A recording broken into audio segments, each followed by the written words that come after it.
পরম প্রেমময় শ্রী শ্রী ঠাকুরের শ্রীচরণে আমার ভক্তিপূর্ণ প্রণাম জানাই। শ্রী শ্রী বড়মা, শ্রী শ্রী বড়দা ও শ্রী শ্রী আচার্যদেবের শ্রীচরণে আমার ভক্তিপূর্ণ প্রণাম জানাই। ঠাকুর পরিবারের প্রতি প্রত্যেকের চরণে আমার ভক্তিপূর্ণ প্রণাম জানাই। আজ আমি আলোচনা করব শ্রী শ্রী ঠাকুর, শ্রী রামকৃষ্ণদেব, রামপ্রসাদ ওনাদের ভাবনায় মা কালী কী, এবং শ্রী শ্রী ঠাকুর মায়ের এই মূর্তির তাৎপর্য কী বললেন, যে মা যে শিবের উপরে দণ্ডায়মান কি বললেন, সেই কথাই আজকে আমি আলোচনা করব। শ্রী শ্রী ঠাকুরের ভাবধারার কথাই বলবো, মাকে তিনি কিভাবে দেখেন। 1956 সালে নভেম্বর মাসে কালী পূজার দিন সন্ধ্যার সময় শ্রী শ্রী ঠাকুরের নিকটে দেওয়ালি ও মা কালী সম্পর্কে কথাবার্তা চলছিল।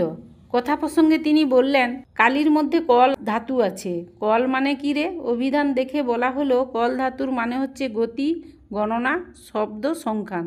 শুনে শ্রী শ্রী ঠাকুর বললেন, আমার মনে হয় কালী মানে সংখ্যায়নী গতিসম্পন্না যিনি, অর্থাৎ গুণিত হতে হতে বেড়ে চলেন যিনি। কি গুণিত হয়?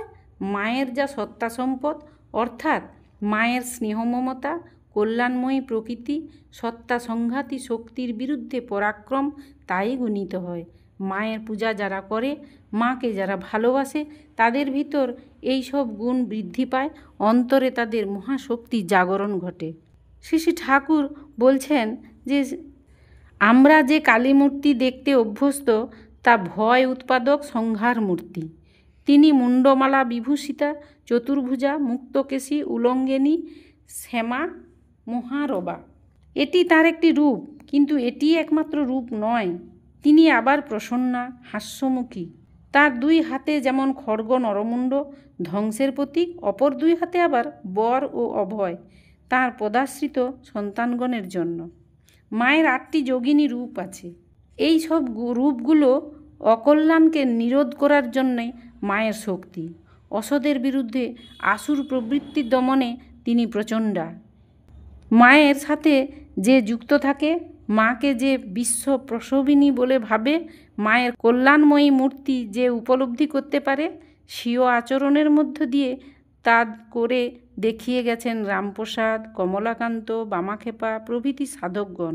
এরা মা কালীকে এমনই আপন ভাবতেন যে তার সাথে এদের রাগ, অভিমান, সোহাগ সব কিছুর পালা চলত।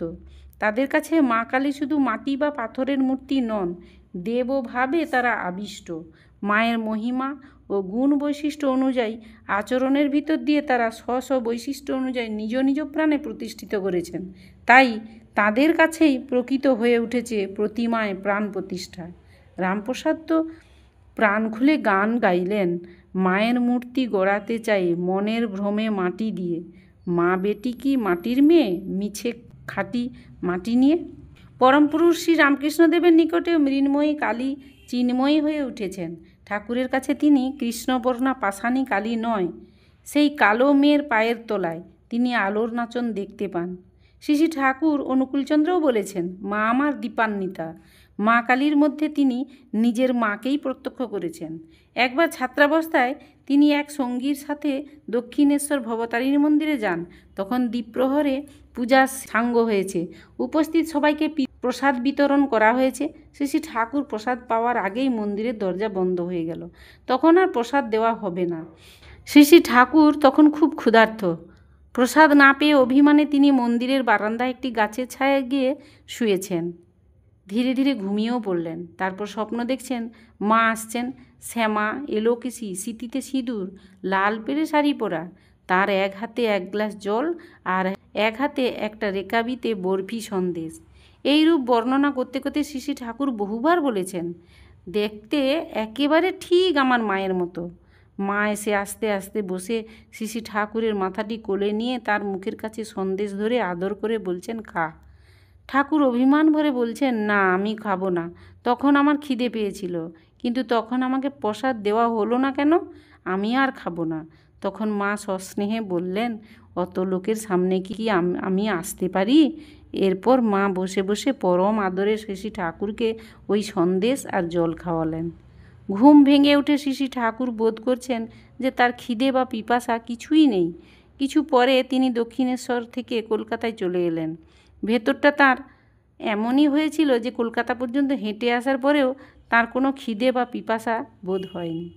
শ্রী শ্রী ঠাকুরের এও এক সুন্দর লীলা, মা ছেলের লীলা শ্রী শ্রী ঠাকুর এখানে করলেন, সুন্দর একটি লীলা। শ্রী শ্রী ঠাকুর একটা অনবদ্য ছন্দ প্রদান করলেন।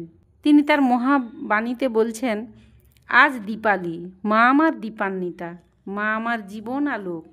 মায়ের এক হাতে অসৎ নিরোধী অসি, অন্য হাতে বড় অভয়, বাৎসল্যের পরম আশ্রয়। তাই মা শিবানী শুভানী, মা আমার কল্যাণী কালী, সত্তার শাশ্বত সম্বেক, অস্তিত্বের অমৃত উৎস, জীবনের যোগ নর্তনা, সে এই যে আমার মা।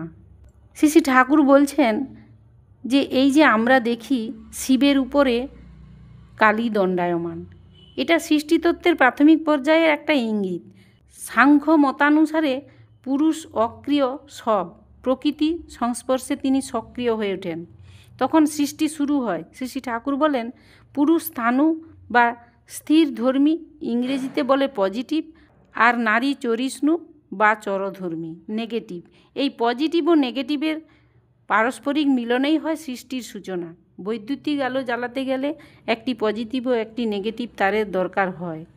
শুধু পজিটিভ বা শুধু নেগেটিভ একত্র করে আলো জ্বালানো যায় না। শ্রী শ্রী ঠাকুর এইভাবে বোঝালেন। তিনি বলছেন, ঈশ্বর অনন্ত, বাক্য ও মনের অগোচর, তিনি অরূপ, অব্যয়, অদ্বিতীয়। মায়ামুগ্ধ জীবের পক্ষে তাকে ধারণায় আনা সুকঠিন, কারণ কোনো রূপের মধ্যেই যাকে সীমায়িত করতে পারা যায় না, তাকে ধারণা করা যাবে কিভাবে? তাই তার এক একটি জ্যোতির্ময় গুণ নিয়ে এক এক দেবতার ভাব তৈরি হয়েছে এবং সেই ভাব অনুযায়ী হয়েছে সেই দেবতার রূপকল্পনা।